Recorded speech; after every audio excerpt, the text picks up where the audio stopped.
This is just a test of a new feature I found on Windows 10. I just discovered that you could actually record your screen no matter what you're using. Originally meant, I think, for Xbox game capture. So I thought I'd just show you here inside of the Disneyland Park 3D model that I've been working on for quite a while. Needs quite a bit of updating, but as we travel down Main Street here, you're kind of seeing how I'm blocking out the Main Street buildings. And then we get to this point, we're about to see the hub, and we see the castle straight in front of us. The castle was one of the original models that I almost completely finished. But this is kind of a rough and dirty layout using an old Google satellite photo. And as we come up on the castle here, you see it's a kind of a standalone model that was brought into this environment. So we're gonna kind of move up here and see what's going on back here in Fantasyland. You'll see I've been working on over the past few years the Peter Pan ride attraction facade. There's the exit there, and then the clock tower, and this needs some updating. So a lot of times I'll bring these models in, drop them in, and place them and see how they look, and then go back to the other file and work on it. So you see King Arthur's Carousel over here, and the rest of Fantasyland behind it.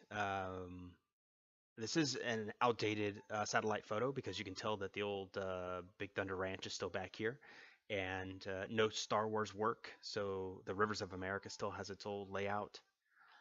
And as we move down here, some of the other models I could add at any time would be my progress on the Mark Twain ship, and I do have, let's see, I think part of Fowler's Harbor. You'll see I don't have the Haunted Mansion model in there, which is almost complete, and that would look great. I have the show building back there, but not the actual mansion. And then I have the big, or the New Orleans Square train station and the New Orleans Square general layout of the buildings. Those are tough. Those are very detailed and all angled very differently. Haven't even touched Pirates yet, but I could put more of that where the Blue Bayou is and Club 33. I could put that mass model in there. And you'll see more parts of, see an aerial of Main Street there, and the City Hall building has been updated, but the firehouse needs a lot more work.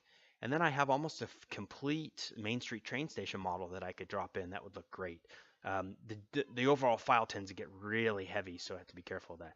This Space Mountain model is an old model I built many years ago, and it was exported out of another program, and that's why it has so many edges on it. It looks kind of funky, so just needs a lot of cleanup and then making sure that the scale is correct. So, but you can see the old People Mover tracks here,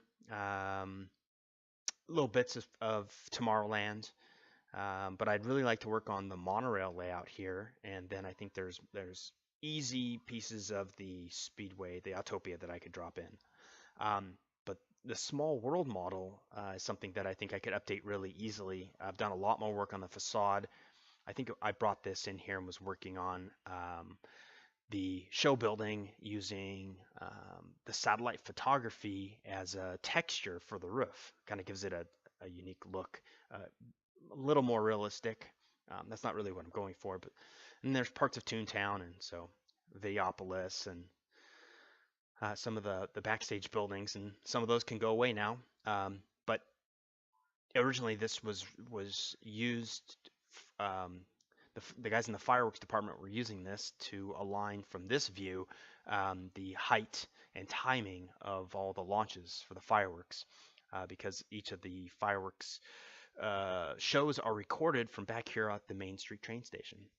So I'll continue to work on this, and hopefully if this recording works well, I will update more and put up more videos. So thanks for watching.